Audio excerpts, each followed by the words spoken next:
सर्वमंगल मांगल्ये शिवे सर्वार्थ साधिके शरण्ये त्र्यंबके देवी नारायणी नमोस्तुते जय नीडु भजशंकरी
ಮಹಾದೇವನ ಸತಿಯಾಗಿ ಮಹಾರಕ್ಕಸರನ್ನ ಸಂಹರಿಸಿ ಇಡೀ ಜಗತ್ ಕಲ್ಯಾಣ ಮಾಡಿದಂತೆ ಈ ಕಲಿಯುಗದ ರಕ್ಕಸರನ್ನು ಸಂಹರಿಸಲು ಮತ್ತೊಮ್ಮೆ ಅವತರಿಸಿ ಹುಟ್ಟಿ ಬಾತಾಗಿ ಭೂತಾಯಿ ನಮ್ಮ ಸೇವೆ ಕೊರಿಯವರೇ ಸೇವೆ ನಮ್ಮ ಸೇವೆ ಅಂತ ಗೈಯುತ್ತಿರುವ ನಮ್ಮನ್ನೆಲ್ಲ ಉದ್ಧರಿಸುವ ಭಾರ ನಿನ್ನಲ್ಲೇ ಕೊಡ್ತಿದ್ದ ನಿನ್ನಲ್ಲೇ ಕೊಡ್ತಿ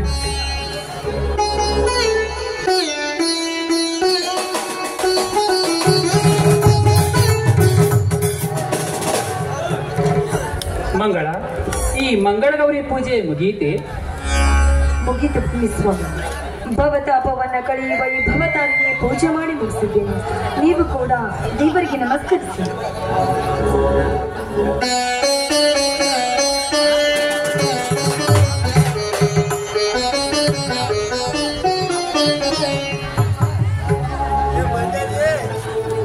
ಅಮ್ಮ ಗಿರಿಜಾ ಮಾತೆ ನಿನ್ನಿಂದಲೇ ಗಿರಿಜಾ ವಲ್ಲಭನೆಂದು ಕರೆಯಿಸಿಕೊಂಡಿರುವ ಹರಣ ಸತಿಯೇ, ನಿನಗೆ ನನ್ನ ನಮಸ್ಕಾರಗಳು.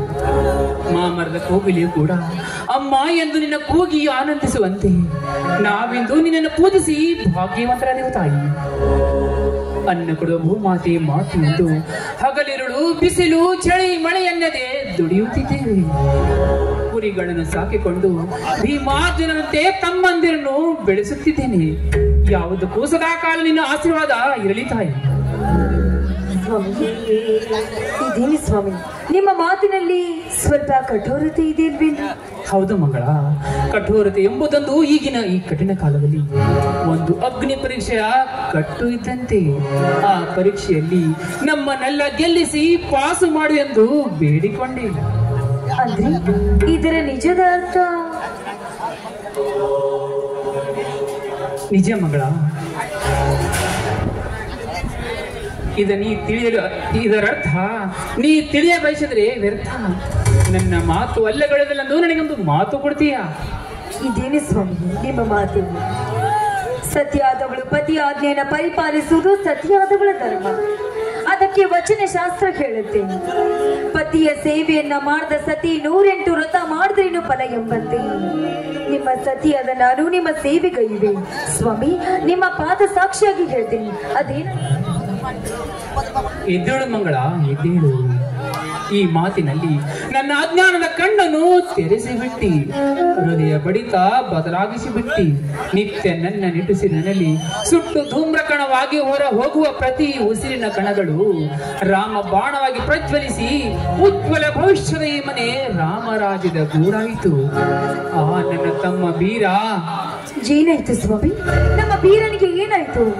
ಆದರೆ ಅಂತ ಅರ್ಧಕ್ಕೆ ನಿಲ್ಲಿಸ್ಬಿಟ್ರಲ್ಲ. ಅವನ ತಾಯಿ ನನ್ನ ತಾಯಿ ಅಕ್ಕ ತಂಗಿಯರು. ಗಂಡನಿಲ್ಲದ ನನ್ನ ಚಿಕ್ಕಮ್ಮ ಚಿಕ್ಕಂದಿನಲ್ಲೇ ಗಂಡನನ್ನು ಕಳೆದುಕೊಂಡು ಈ ಬೀರನೆಂಬ ಕೂಸನ್ನು ನನ್ನ ಕೈಗೊಪ್ಪಿಸಿ ಸತ್ತು ಹೋದಳು. ಆ ಚಿಕ್ಕ ಕೂಸನ್ನೇ ಇಂದು ಶಕ್ತಿವಂತ ತಮ್ಮನಾಗಿ ಬೆಳೆಸಿದ್ದೇನೆ. ಅವನೆಂದರೆ ನನಗೆ ಪಂಚಪ್ರಾಣ. ಅವನು ಕೂಡ ನಮಗೆ ದೇವರ ಸಮಾನವಾಗಿ ನೋಡಿಕೊಳ್ಳುತ್ತಾನೆ. ಮಂಗಳ, ನೀನು ಅವನಿಗೆ ಅನಾಥ ಮಗು ಎಂದು ಭಾವಿಸಬೇಡ. ಅವನು ಕೂಡ ನಿನ್ನ ಸ್ವಂತ ಮಗನೆಂದು ತಿಳಿದುಕೋ. ಇದು ನನ್ನ ಆಸೆ. ಇದೆಂತ ಮಾತ ಸ್ವಾಮಿ ಎಂಬುದು? ಅವನು ಶಕ್ತಿಯಲ್ಲಿ ಭೀಮ, ಯುಕ್ತಿಯಲ್ಲಿ ಶ್ರೀಕೃಷ್ಣ, ಸತ್ಯದ ಹಾದಿಯಲ್ಲಿ ಧರ್ಮರಾಜನಂತೆ ಮೆರೆಯುತ್ತಿರುವ ನಮ್ಮ ಬೀರ ನಾಯಕರಿಂದ ಅನಾಥರಲ್ಲ ಸ್ವಾಮಿ. ನನ್ನ ಹೊಟ್ಟೆಯಲ್ಲಿ ಹುಟ್ಟಿದ ಮಗ ಇದು ನಾನು ನಿಮಗೆ ಇಂದು ಕೊಡುತ್ತಿರುವ ರಾಮ. ಮೆಚ್ಚಿದ ಮಗಳ ನಿನ್ನ ಬುದ್ಧಿ ಶಕ್ತಿಗೆ ಇಲ್ಲಿಯವರೆಗೆ ನಾ ಹುಚ್ಚನಾಗಿ ಮೆಚ್ಚಿಕೊಂಡು ನನ್ನ ಕೆಚ್ಚದೆ ಹೊಡೆದು ಕೊಚ್ಚಿ ಹೋಗುವ ಇದ್ದ ರಭಸದ ಬೆನ್ನಿಗೆ ಒಡ್ಡನೆ ಹಾಕ್ಬಿಟ್ಟೆ. ಇದಕ್ಕಿಂತ ಸಂತೋಷ ನನಗೆ ಇನ್ನೇನಿದೆ? ಈ ಸಂತೋಷ ಸಮಯದಲ್ಲಿ ನನ್ನನ್ನು ನವಿಲಿನಂತೆ ಗರಿಬಿಚ್ಚಿ ಕುಣಿಸುತ್ತಾ ನನ್ನೊಂದಿಗೆ ಹಾಡುವ ಬಾಲನಲ್ಲ ನಲ್ಲನೆ ಸ್ವಾಮಿ ಮಾತಿನಲ್ಲಿ ನನ್ನ ಜೊತೆ ಹಾಡಿ.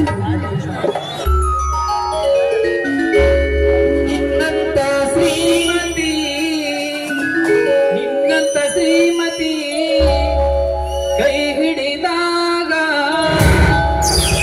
ನಿನ್ನಂತ ಜೊತೆಗತಿ ಬೆಳಕಾದಾಗ ದಿನವು ಆನಂದವೇ.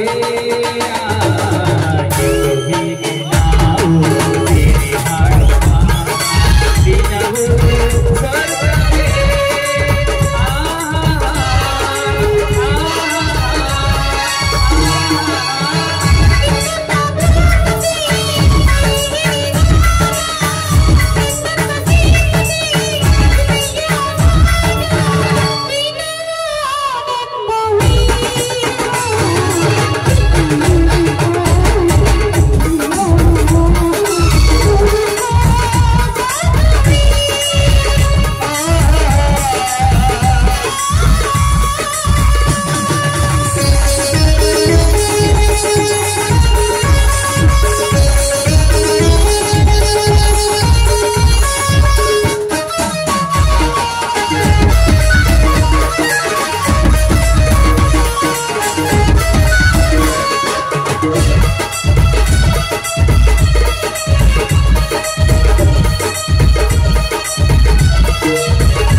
ಸಹೋದರ, ಈಗ ಬಂದೆಯಾ ಕುರಿದಡ್ಡಿಯಿಂದ?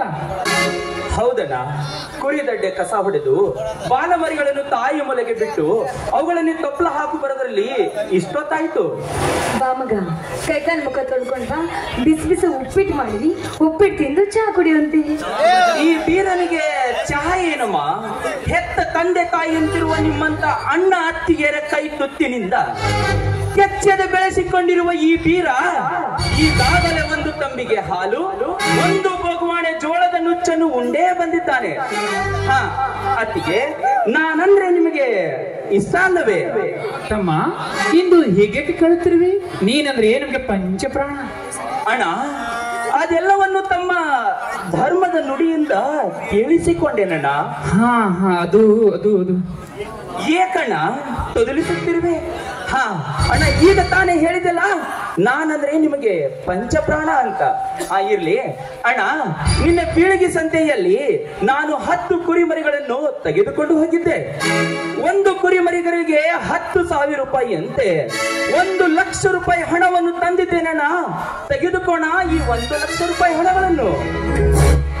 ಎಂತಹ ಸಾಧನೆ ಸಹೋದರ ನಿನ್ನದು. ನಿನ್ನ ದುಡಿಮೆಯನ್ನು ಎಷ್ಟು ಬಣ್ಣಿಸಿದರೂ ಹೇಳತಿರದು. ನನ್ನ ಸಂಸಾರ ನಡೆಯೋದು ಈ ನಿನ್ನ ಕುರಿಮರಿಯಿಂದ. ನಾನೆಷ್ಟೇ ಹೊಲವನ್ನ ಉಳಿಕೊಂಡು ಬಿತ್ತಿ ಬೆಳೆದರೂ 2 ವರ್ಷದಿಂದ ಅತಿವೃಷ್ಟಿಯಿಂದಾಗಿ ಬೆಳೆದ ಬೆಳೆ ಎಲ್ಲ ನಾಶವಾಗಿ ಈ ಶಿವಯೋಗಿ ನೀನು ದುಡಿದು ತಂದದನ್ನು ತಿಂದು ತೇಗುವ ಭೋಗಿಯಾಗಿದ್ದಾನೆ. ಈ ವರ್ಷವಂತೂ ಮಳೆನೇ ಇಲ್ಲ, ಬೆಳೆಯೂ ಇಲ್ಲ. ಅಣ್ಣ, ನಾನಿರುವಾಗ ನಿನ್ನ ಕಣ್ಣಲ್ಲಿ ನೀರೇ ಕಣ್ಣ. ಇಡೀ ಜಗತ್ತಿಗೆ ಅನ್ನ ನೀಡುವ ನೀನು ಎಂದು ಭೋಗಿಯಲ್ಲ, ನೀನು ನೇಗಿಲ ಯೋಗಿ ಅಣ್ಣ. ನೀನು ಒತ್ತಿ ಬಿತ್ತಿ ಬೆಳೆಯದಿದ್ದರೆ ಈ ಜಗತ್ತಿಗೆ ಉಳಿಗಾಲವಿಲ್ಲ.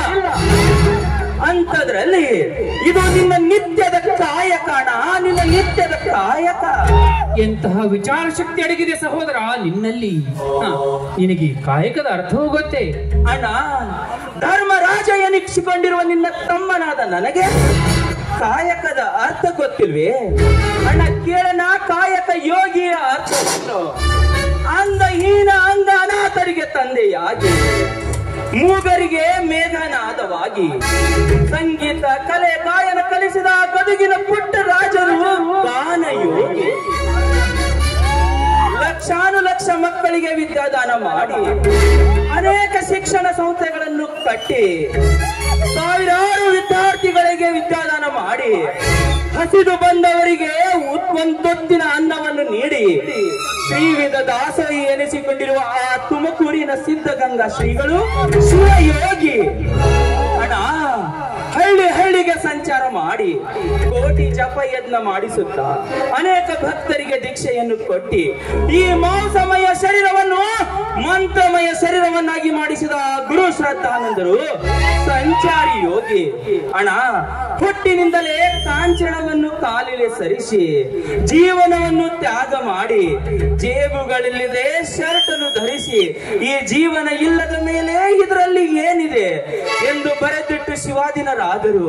ಈ ಜೀವನದಲ್ಲಿ ಸಹಜವೂ ಇಲ್ಲ, ಅಸಹಜವೂ ಇಲ್ಲ, ತಾನು ಇಲ್ಲ, ನಾನು ಇಲ್ಲ, ಸಹಜವೂ ಇಲ್ಲ, ಅಸಹಜವೂ ಇಲ್ಲ, ನಾನಿಲ್ಲ ಎಂದ ಮೇಲೆ ಈ ಜೀವನದಲ್ಲಿ ಏನಿದೆ ಎಂದು ಬರೆದಿಟ್ಟು ಶಿವಾದಿನರಾದರಲ್ಲ ಆ ವಿಜಯಪುರದ ಸಿದ್ದೇಶ್ವರ ಶ್ರೀಗಳು ಜ್ಞಾನ ಯೋಗಿಯನ ಜ್ಞಾನ ಯೋಗಿ. ತಮ್ಮ, ಎಂತಹ ಮಾತುಗಳು ತಮ್ಮ. ಅಣ್ಣ, ಇನ್ನು ಕೇಳೋಣ, ಈ ಸೃಷ್ಟಿಕರ್ತ ನಿರ್ಮಿಸಿದ ಈ ಜಗದಲ್ಲಿ ಚಳಿ ಮಳೆ ಬಿಸಿಲು ಎನ್ನದೆ ಹುಟ್ಟಿ ಬಿತ್ತಿ ಬೆಳೆದು ನೀನು ಇಡೀ ಜಗತ್ತಿಗೆ ಅನ್ನ ನೀಡುವ ನೀನು ನೇಗಿಲ ಯೋಗಿ ಅಣ್ಣ, ನೇಗಿಲ ಯೋಗಿ. ಈ ನಿನ್ನ ಮಾತುಗಳನ್ನು ಕೇಳಿ ನಾನು ಜಗವನ್ನೇ ಮರೆತು ಬಿಟ್ಟೆ. ಅಣ್ಣ, ಅತ್ತಿಗೆ ಏನಿದೆಲ್ಲ ಸಂತೋಷದ ಸಂಭ್ರಮ? ಬಾರಪ್ಪ ಶಶಿ, ನಿನ್ನ ವಿದ್ಯಾಭ್ಯಾಸ ಚೆನ್ನಾಗಿ ನಡೀತಾ ಇದ್ದಾನೆ? ಡಿಗ್ರಿ ಅಭ್ಯಾಸ ಅತ್ತಿಗೆ ಚೆನ್ನಾಗಿದೆ, ಆದರೆ ಹಣಕ್ಕಾಗಿ ಅಣ್ಣನ ಕಡೆಗೆ ಬಂದೆ. ಎಷ್ಟು ಬೇಕಾಗಿದೆ ಸಹೋದರ? ಅದು 25,000 ಕೊಟ್ಟು ಬಿಡಿ ಸಾಕು. ಅಣ್ಣ, ಈಗ ತಾನೇ ಕುರಿ ಮಾರಿ ಬಂದು ದುಡ್ಡು ಕೊಟ್ಟಿದ್ದೀನಲ್ಲ, ಕೊಟ್ಟು ಬಿಡು ನನ್ನ ತಮ್ಮನಿಗೆ. ಮುಂದೆ ವಿದ್ಯಾಭ್ಯಾಸ ಕಲಿತು ದೊಡ್ಡ ಸಾಹೇಬನಾಗಿ ಬಡವರಿಗೆ ಸಹಾಯ ಮಾಡುವ ಒಬ್ಬ ವಿದ್ಯಾವಂತನಾಗುತ್ತಾನೆ. ತೆಗೆದುಕೋ, ಹಣವೆಂದರೆ ಸ್ವಲ್ಪ ಹಿಡಿತದಿಂದ ಇರಲಿ. ಸ್ವಾಮಿ, ಈಗ ನಮ್ಮ ಸಂಸಾರ ಆನಂದ ಸಾಗರ ಆಯ್ತು. ಇದೇ ಸಂತೋಷ ಸಮಯಕ್ಕೆ ಎಲ್ಲರೂ ಸೇರಿ ಹಾಡಿನ ಈ ನನ್ನ ತಮ್ಮಂದ್ರೆ ನನಗೆ ಸರ್ವಾಸ್ತಿ. ಬನ್ನಿರಿ, ಎಲ್ಲರೂ ಸಂತೋಷದಿಂದ ಹಾಡು ನಲಿಯೋಣ. ಚಿಕ್ಕಿ ಚಿಕ್ಕಿ ಚಿಕ್ಕಿ ಚಿಕ್ಕಿ